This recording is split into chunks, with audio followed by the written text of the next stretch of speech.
ಅಭಿವೃದ್ಧಿ ಇಲಾಖೆ ಶ್ರೀಮತಿ ಶುಭ ಕಲ್ಯಾಣ್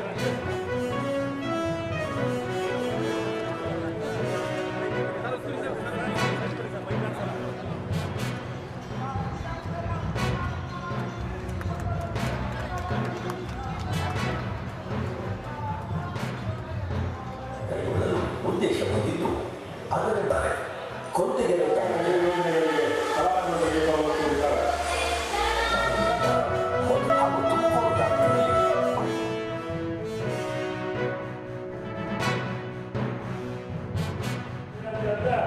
ಸುಮಾರು 800 ಮಾತ್ರ ಹೇಳಿದ್ದಾರೆ ಅಧಿಕಾರಿಗಳು. ಆ ಸಂದರ್ಭದಲ್ಲಿ ಡಾಕ್ಟರ್ಗಳು ನಮಗೆ